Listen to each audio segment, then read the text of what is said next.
je vous dois effectivement quelques explications. La première, c'est peut-être déjà pourquoi est-ce que j'ai choisi de venir ici à Arras pour la journée mondiale sur la trisomie 21.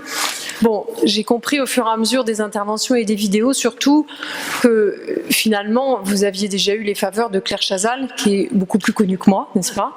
Donc je me dis que finalement ça n'a rien d'étonnant à ce que j'ai choisi ce lieu qui est déjà connu dans toute la France grâce justement au journal de 20h d'une chaîne télévision.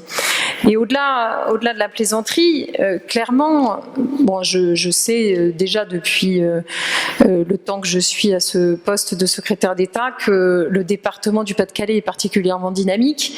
Je veux vous dire aussi ici très franchement que toutes les fois où au niveau du ministère des Affaires sociales nous lançons des groupes de travail, des expérimentations, des innovations, que nous avons besoin de travailler avec des départements, mais votre président est toujours volontaire.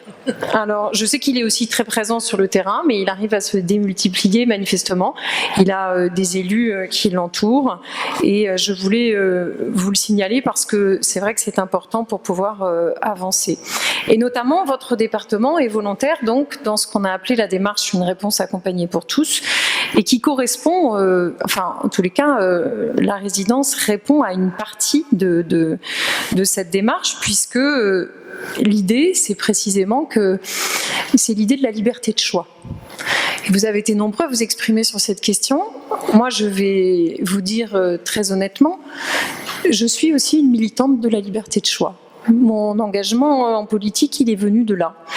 Et donc tout ce que vous avez pu dire sur cette question-là est extrêmement important parce que effectivement, je crois, comme beaucoup d'entre vous, que les personnes doivent pouvoir choisir ce qui leur paraît bien pour leur vie. Alors c'est pas toujours évident, hein. Il n'y a pas que quand on a un handicap qu'on a du mal à choisir ce qui est bien pour sa vie, hein. Je tiens à le dire très officiellement également. Et cette liberté de choix, ben, les politiques publiques, elles sont là pour pouvoir donner cette possibilité. Alors évidemment, il y a certains pays qui, du coup, veulent tellement qu'il y ait la liberté de choix qu'ils ne font rien pour les personnes handicapées. Et d'ailleurs, pour les personnes vulnérables de façon générale, c'est-à-dire que chacun se débrouille comme il peut. Évidemment, ça n'est pas la position de la France. Et nous avons donc ratifié en 2010 la Convention des Nations Unies parce que l'idée, elle est bien qu'il y ait la liberté pour chacun de pouvoir justement s'orienter comme il le souhaite dans sa vie, mais avec les compensations qui permettent à chacun justement que son handicap soit compensé, quel qu'il soit. Et c'est le sens aussi de la loi de 2005. Et pour l'instant, en France, nous ne l'avons pas encore complètement pris, ce virage-là. C'est-à-dire que moi, ce que je souhaiterais, c'est que partout en France, on puisse voir des personnes qui ont un handicap et qui, effectivement, si elles le souhaitent, travaillent en milieu ordinaire. J'aimerais que dans les classes, il y ait encore plus de mélange. Vous savez qu'il y a 260 000 enfants maintenant handicapés scolarisés en milieu ordinaire. C'est le double d'il y a 10 ans. Mais il faut aller encore beaucoup plus loin. Et c'est bien la volonté de la ministre de l'Éducation nationale et ma volonté également. Alors, qu'est-ce que j'ai pu constater lors de cette visite et avec tout ce que vous m'avez dit? D'abord, j'ai constaté quelque chose d'essentiel qui parfois peut être galvaudé ou considéré comme pas important, et pourtant c'est essentiel. C'est que dans cette résidence que vous avez construite et dans l'ensemble de vos partenariats, on sent une solidarité, on sent une fraternité qui sont les fondements en fait du projet. Et c'est essentiel parce que vous l'avez dit, à certains moments il y a des tensions. Vous n'êtes pas forcément d'accord, conseil départemental, les associations, le SAVS, les autres structures qui accompagnent, le Pas-de-Calais Habitat. Et donc, tant qu'il y a ce fondement de départ, eh bien, ça vous permet de continuer à avancer. Et puis, il y a une deuxième chose importante que je vous dis aussi très directement, ayant été moi-même impliquée dans le logement social en tant qu'élu local, c'est que pour moi le logement social, il se doit d'être beau et d'être confortable, comme tous les logements. Et dans la résidence Bon Secours, vous êtes arrivé alors là au top du top, hein, parce que j'avoue qu'il y a quand même pas beaucoup de logements sociaux qui ressemblent à ça. Et je trouve ça remarquable parce que ça peut servir de modèle aussi pour bien faire changer l'image du logement social. Parce qu'il y a encore beaucoup de gens qui pensent que le logement social, c'est des bars HLM où il n'y a pas de mixité et où c'est des quartiers défavorisés. Donc c'est extrêmement important de faire changer cette image-là et de ce point de vue-là, vous y avez très bien réussi. Alors, évidemment, maintenant ce que je voudrais vous dire, c'est que ce type d'initiative, eh bien, c'est des initiatives qui guident en fait mon action au gouvernement parce que clairement, nous voulons au niveau national développer ce qu'on appelle toutes ces solutions d'habitat, de logement et qu'on appelle accompagner parce qu'il y a des structures d'accompagnement. Alors je vous rassure tout de suite, j'ai aucunement l'intention de mettre un cadre rigide qui empêcherait de faire ceci ou cela.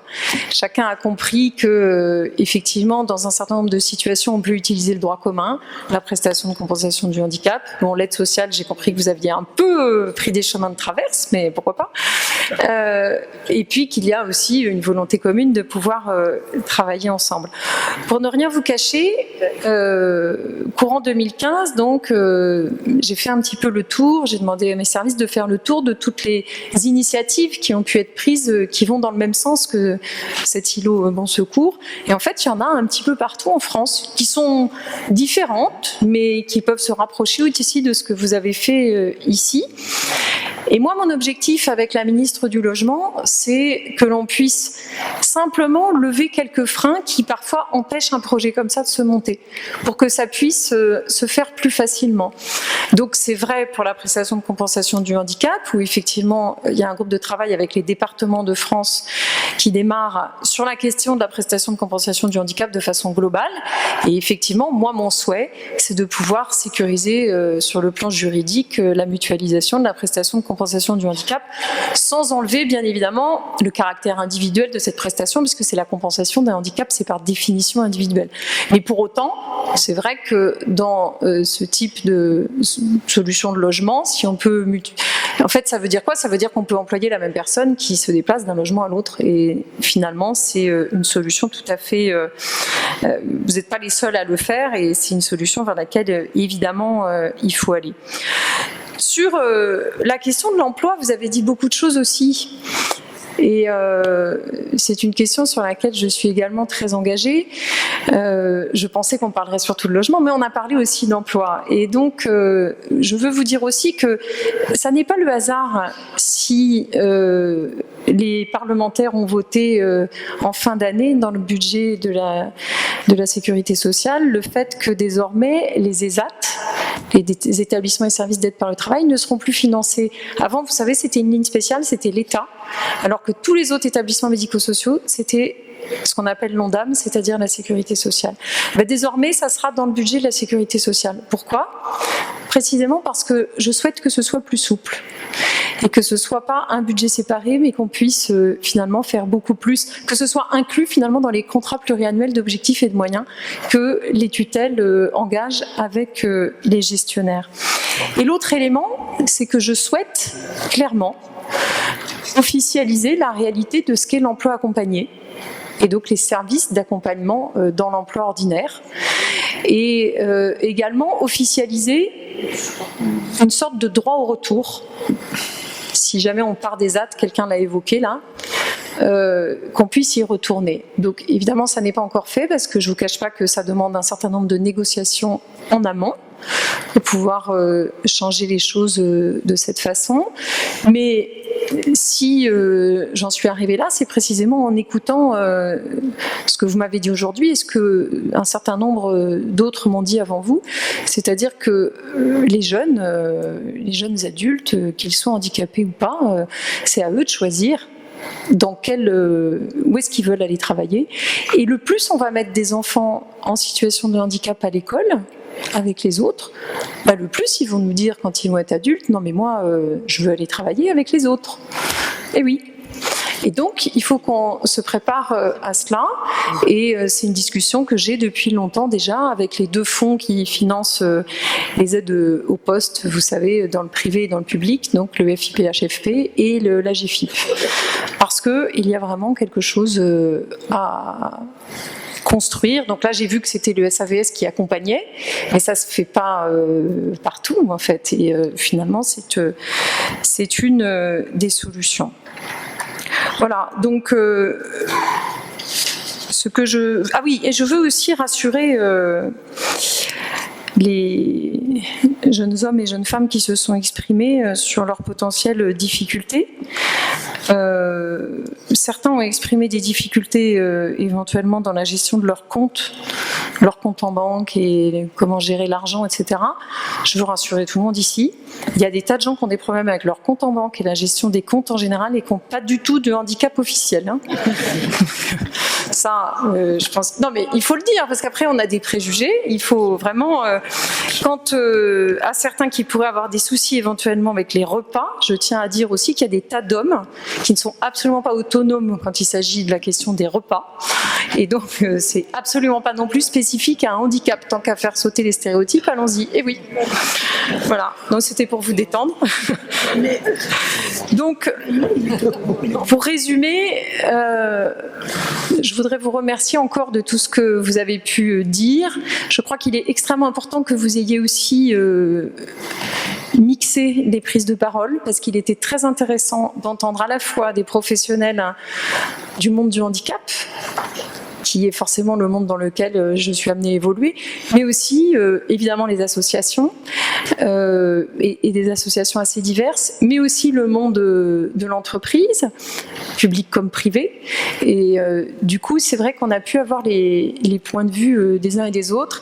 Et l'élément le plus important, et je vais le garder pour la fin, c'est la participation des personnes qui sont le plus concernées par ce sur quoi nous discutons.